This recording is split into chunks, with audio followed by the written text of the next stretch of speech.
এদিকে বিহারে ভোটার তালিকায় বিশেষ সংশোধনের কারণে বাদ পড়তে চলেছে প্রায় 52 লক্ষ ভোটারের নাম। প্রায় 21 লক্ষ ভোটার এখনো পর্যন্ত ফর্মই পূরণ করেনি এমনটাই জানা যাচ্ছে। ঠিকানা বদল করেছেন 26,01,031 জন। একাধিক জায়গার ভোটার তালিকায় নাম রয়েছে এমন সংখ্যা 7,50,742। 11,484 জনের খোঁজই পাওয়া যায়নি খবর কমিশন সূত্রে। আর এই নিয়ে বাদল অধিবেশনের তৃতীয় দিনেও বিহার বিধানসভা উত্তপ্ত হতে পারে। জেডিইউ বিজেপি জোট সরকারের বিরুদ্ধে বিধানসভার ভিতরে বাইরে সরব হবেন বিরোধীরা। সকাল 10:30টায় বিহার বিধানসভা চত্বরে অবস্থান বিক্ষোভের ডাক দিয়েছে বিরোধীরা। এসআইআর ইস্যুতে মুখ্যমন্ত্রী নীতিশ কুমারের বিবৃতি দাবি করেছেন বিরোধী বিধায়করা।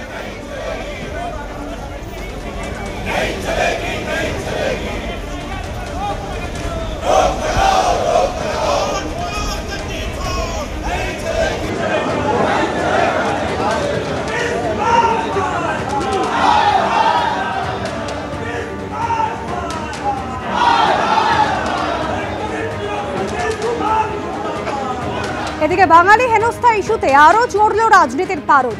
কোচবিহারে দিনহাটার পর এবার আলিপুরদুয়ারে ফালাকাটা। ফের এ রাজ্যের এক বাসিন্দাকে নোটিশ পাঠানোর অভিযোগ উঠল বিজেপি শাসিত অসম সরকারের বিরুদ্ধে। আর এই নিয়ে ফের আক্রমণ শানিয়েছেন মুখ্যমন্ত্রী মমতা বন্দ্যোপাধ্যায়। আর অন্যদিকে নদিয়ার পরিযায়ী শ্রমিকদের বাংলাদেশি সন্দেহে আটক করার অভিযোগ উঠেছে বিজেপি শাসিত হরিয়ানায়। ওরা কিন্তু সীমারেখা লঙ্ঘন করছেন। আমি ডাবল ইঞ্জিন সরকারকে বিজেপিকে বলবো, নিজেদের চরকায় তেল দিন।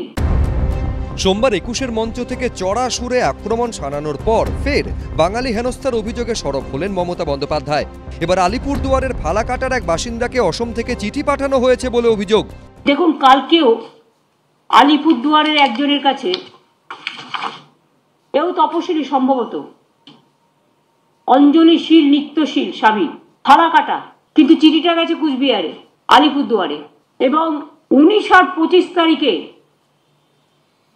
লিখেছেও পুরোটা আসামি ভাষায়। এবং আসাম গভর্নমেন্ট থেকে, এই দেখুন, ফরেনার্স ট্রিব্যুনাল কোকরাঝড়, এখান থেকে চিঠিটা গেছে। বাংলার ব্যাপারে আসাম কি করে হস্তক্ষেপ করে? এটা শুধু আনএথিক্যালি নয়, আনকনস্টিটিউশনাল, ইললিগাল।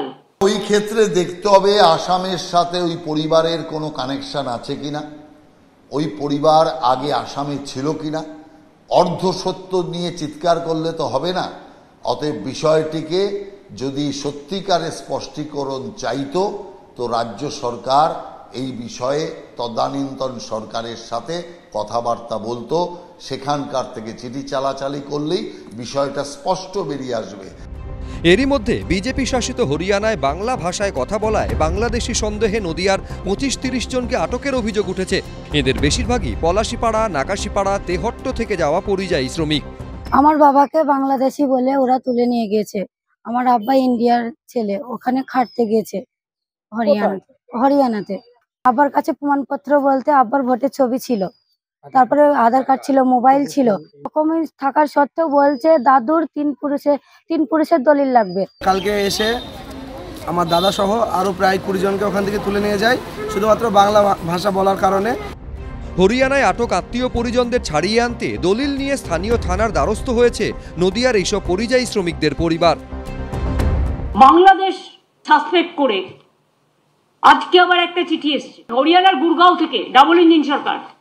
অনেকগুলো নাম দিয়ে বলা হচ্ছে ডিএমদের কাছে। মালদা জেলা, দক্ষিণ দিনাজপুর জেলা, উত্তর দিনাজপুর জেলা, নদিয়া জেলা, মুর্শিদাবাদ জেলা, কুচবিহার জেলা, উত্তর 24 পরগনা জেলা। এবং এসপিকেও বলা হয়েছে যে নামগুলো সব ভেরিফাই করে ইমিডিয়েট আমাদের জানাও। এরা কি চাইছে, বাংলাটাকে দখল করতে নাকি? আজকে এই পরিস্থিতি যদি তৈরি হয় তার জন্য দায়ী হচ্ছেন তৃণমূল কংগ্রেস, তৃণমূল কংগ্রেসের নীতি। এই সমস্ত প্রদেশে যারা বাঙালি পরিযায়ী শ্রমিক আছেন, যারা ছোট ছোট চাকরি করছেন, তারা আতঙ্কিত। তারা আমাদের বলছেন যে এই ধরনের বাংলায় উগ্র প্রাদেশিকতার কারণে বাংলা ভাষার কথা নিয়ে যে ধরনের বক্তব্য তৃণমূল কংগ্রেস রাখছে, তাদের ভবিষ্যৎ একটা অনিশ্চয়তার সামনে পড়ে যাচ্ছে। ২৬-এর বিধানসভা ভোটের আগে বাঙালি হেনস্থা এবং বাংলাদেশে অনুপ্রবেশ নিয়ে তৃণমূল বিজেপি সংঘাত তীব্র থেকে তীব্রতর হচ্ছে। প্রদ্যোৎ সরকার, উজ্জ্বল মুখোপাধ্যায়, আশাবুল হোসেন, এবিপি আনন্দ। গত মঙ্গলবার ভারত থেকে বাংলাদেশে যাওয়ার সময় উত্তর দিনাজপুরের গোয়ালপোখরের 2 বাসিন্দাকে ঘিরে সন্দেহ তৈরি হয়, যাদের কাছে বাংলাদেশের পাসপোর্টের পাশাপাশি ছিল ভারতের রেশন কার্ড, আধার কার্ড, ভোটার কার্ডের মতো নথি। এই 2 বাসিন্দাকে ঘিরে সন্দেহ হয় কেন্দ্রীয় সরকারের অধীনস্থ কলকাতার ফরেনার্স রিজিওনাল রেজিস্ট্রেশন অফিসের আধিকারিকদের। এই পরিচয়পত্রগুলি বাতিল করার জন্য মুখ্য নির্বাচনী আধিকারিকের দপ্তরে ইতিমধ্যেই চিঠি দিয়েছে কলকাতার ফরেনার্স রিজিওনাল রেজিস্ট্রেশন অফিস। সূত্রের খবর, চিঠি পাওয়ার পরেই অভিযুক্তদের ভারতীয় পরিচয়পত্র খতিয়ে দেখার নির্দেশ দিয়েছে নির্বাচন কমিশন।